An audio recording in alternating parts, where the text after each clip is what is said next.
나 조금 떨려. 마이크도 못 쳐. 안녕하세요. 저예요. 네. 아유, 머쓱해라. 아유. 안녕하세요, 여러분. 오랜만이에요. 그동안 잘 지내셨죠? 저도 잘 지냈어요. 제가 없는 동안 강언니가 너무 잘해줘서 안심이 되기도 하고, 한편으로는 솔직히 너무 잘하니까 약간 그 질투도 나고 연예인이 잊혀진다는 게 약간 이런 건가 싶었고, 뭐 그랬어요. 어쨌든 제 자리를 잘 메꿔줘서 너무 고마웠고, 사실 지금 제가 돌아온 것도 이게 언제까지 갈지는 잘 모르겠지만 있는 동안에 열심히 땜빵 한번 떼어볼게요. 일단 제가 뭘 하고 지냈는지를 먼저 말씀드려야 제가 앞으로 풀어갈 영상들이 좀 매끄럽게 진행이 될 것 같은데요. 저 사실 샵 차렸어요. 근데 나가니까 많이 춥더라고요. 많이 덥고, 사무실이 참 그 따뜻하고 그 아늑한 곳이었다는 거를 나가고 나서 깨닫게 됐죠. 그러니까 지금 뭐 어디 붙어 있는 상황이라면 웬만하면 나오지 마세요. 끝까지 붙어 있어. 나가라고 내쫓을 때까지 그냥 붙어 있어. 힘들어. 그래서 첫 주제를 뭘로 잡아야 하나 엄청 고민을 했는데, 제가 샵을 하면서 진짜 찐으로 느낀 걸 말씀드리면 좀 보시는 분들의 공감도 더 잘 이끌어낼 수 있을 것 같고, 저도 오랜만에 하는 촬영이 좀 수월할 것 같다고 생각을 했어요. 그래서 첫 주제는 뷰티샵 상권에 대해서 얘기를 한번 해볼까 합니다. 일단 샵 매물을 알아보면서 제가 생각했던 조건들과 실제로 샵을 차리고 나서 느낀 진짜 중요한 조건들, 이렇게 두 파트로 나눠서 얘기 한번 해볼게요.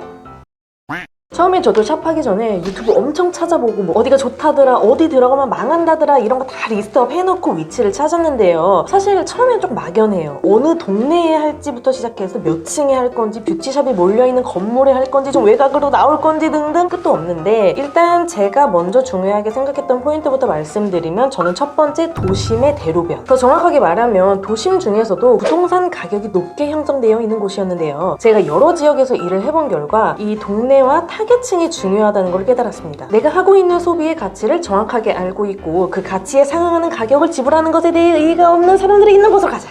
그게 제 생각이었어요. 사실 이 속눈썹 연장은 기본 의식주 이외의 사치품으로 분류될 수 있는 부분이기 때문에 경제력에 좀 여유가 있지 않은 이상 이거를 지속적으로 꾸준히 할 수가 없어요. 그래서 좀 여유가 있는 고객님들이 많은 동네를 가서 거기에 걸맞는 서비스를 제공하는 게 저한테는 잘 맞을 것 같았어요. 그래서 매물을 알아보러 상수동, 한남동, 이촌동, 금호동, 옥수동 등등 뭐 이런 동네만 돌아다닌 거죠. 근데 제가 알아볼 당시에 문제가 매물이 없어. 그때 깨달았죠.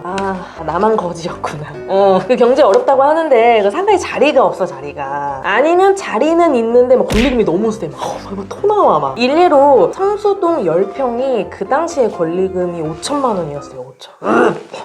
그래서 좀 더 범위를 넓혀서 보기 시작했고, 골목 상권까지도 좀 추가로 보게 되었어요. 그러는 와중에도 중심을 지키고 있었던 포인트는 부동산 가격이 높게 형성된 곳이었습니다. 두 번째로 제가 생각하고 있던 조건은 바로 역세권. 이 부분은 사실 그 뷰티샵을 찾는 거의 대부분의 분들이 중요하게 생각할 포인트겠죠. 이거는 너무 많은 분들이 알고 있을 테니 자세한 설명은 패스하고요. 마지막 세 번째는 주거구역과 오피스구역이 적절히 조화를 이루는 곳이었는데요. 타겟층의 다양화를 위해서 생각했던 조건이었고, 지금 생각해보면 참 똑똑했구나. 아주 영리했어 내가. 아주 아침 시간에는 애기들 등원시키고 시간 남는 엄마들이 오시고요. 점심시간에는 직장인분들이 짬내서 오시고요. 저녁 시간에는 퇴근한 직장인들이 보통 오십니다. 그리고 오후 낮 시간에는 뭐 딱히 뭐 특정층이 오기보다는 대중 없이 좀 다양하게 오는 편이에요. 그래서 다르게 말하면 비는 시간이 없다. 아니 막 쉴 틈이 없어. 막 쉬고 싶은데 진짜 너무 오시니까 이렇게 크게 세 가지의 조건을 가지고 장소를 찾았는데요. 일단 네이버 부동산으로 먼저 찾아보고 또 부동산에 연락을 미리 해두고 찾아갔어요. 저는 운이 좋게도 친구가 부동산 쪽에 관심도 많고 본인 사무실도 알아보고 있는 중이라 같이 돌아다녔는데요. 그거 아시죠? 네이버에 나온 게 다가 아니라는 거. 무조건 직접 가서 얘기해야 진짜 매물이 나오는 거. 인터넷이 다가 아니에요. 그리고 그 부동산 갈 때 좀 차려입고 가세요. 하다못해 내가 가지고 있는 명품백 하나라도 들고 가. 저는 그 부동산에 이렇게 딱 들어가자마자 네 없어요, 이뺀이라고 하죠. 입구에서 그 벤치를 너무 많이 막 봤어. 아니 내가 뭐 건물을 샀네? 아니 내가 뭐 땅을 샀네? 입도 뻥긋 뭐 네 하고 나온 적이 너무 많아. 그러니까 좀 뭔가 내가 진짜 계약할 사람이라는 이미지를 이렇게 살짝 풍기면서 부동산을 가지는 걸로. 예. 그래서 어쨌든 돌고 돌아서 결국은 지금의 샵 위치로 오게 되었는데요. 정말 제가 앞전에 말씀드린 세 가지의 조건을 모두 충족하는 곳이었어요. 정말 임대료도 저렴하고 그래서 마음에 들긴 했는데 좀 딴 데도 보고 싶고 뭐 천천히 생각해보고 뭐 여기 아니어도 갈 데는 많으니까 하고 생각하고 있었는데 같이 돌아다니는 친구도 여기를 너무 마음에 들어해서 친구가 저한테 야 너가 안 하면 내가 계약하겠다 하는 거예요. 근데 사람의 심리가 알죠. 친구가 할 거라고 하니까 갑자기 막 여기를 막 무조건 해야겠다 싶은 거예요. 여기는 내 거야? 건들지 마. 약간 이렇게까지 되는 거예요. 막 너무 막 놓치고 싶지 않고 그래서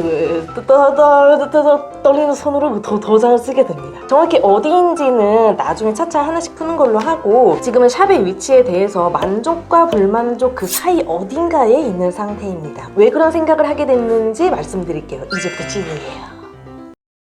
첫 번째, 설명하기가 애매한 위치. 제가 있는 곳은 대로변은 아니고 골목 안쪽인데요. 무조건 큰 길가가 장사가 되는 시대는 지났기 때문에 이면 도로도 충분히 승산이 있어요. 제가 아는 장사 잘 되는 원장님들 다 골목에 있거나 지하에 있거나 그러시거든요. 근데 여기서 중요한 게 너무 안쪽이거나 들어오는 길에 막 갈래길이 너무 많거나 그러면 처음 오시는 분들한테 길 설명하기가 힘들어요. 나는 이미 익숙하니까 쉬워 보이는 길인데 누군가에게는 굉장히 복잡한 길일 수가 있어요. 그래서 대로변이냐 골목이냐보다 더 중요한 건 설명하기 쉬운 위치냐 아니냐입니다. 근데 골목이라서 좋은 건 어쨌든 임대료가 확실히 저렴하기는 해요. 두 번째는 언덕. 제가 있는 곳은 그 오기 직전에 살짝 언덕이 있는데 이게 은근 복병이에요. 처음에는 괜찮겠거니 했는데 아니야. 너무 중요하더라고요. 나를 위해서도 손님들을 위해서도 평지이냐 언덕에 있느냐도 한몫하는 것 같아요. 임대료가 싼 매물에는 다 이유가 있어요. 막 월세가 막 30만 원이야. 근데 계단이 너무 많아.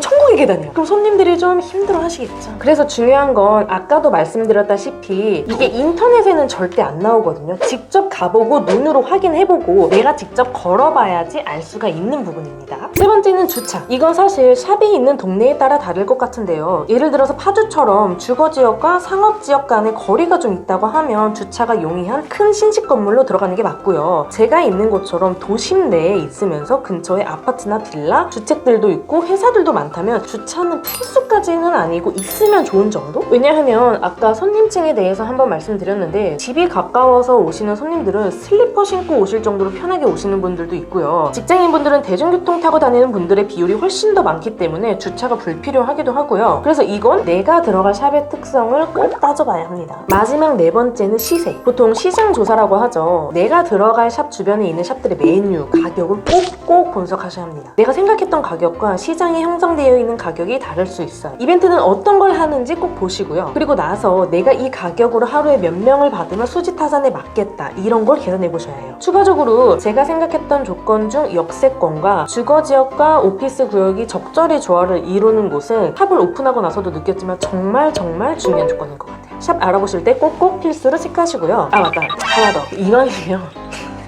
건물주가 건물과 멀리 사는 데가 좋아요. 가까우면 너무 자주 와. 더우면 덥다고 오고 막 추우면 춥다고 와서 변기에 막 담요를 덮어주고 가고. 시댁과 건물주는 멀리멀썩 좋다.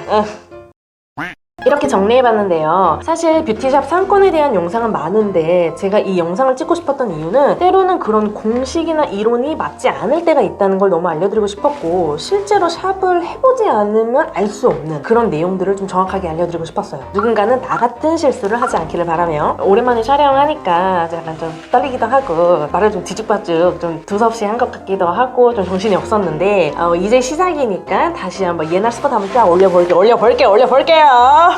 좋아요, 구독 눌러주시고요. 댓글도 부탁드립니다. 저 오랜만에 왔는데 너무 횡하면 저 좀 민망하거든요. 부탁드려요. 예. 그럼 이만 안녕!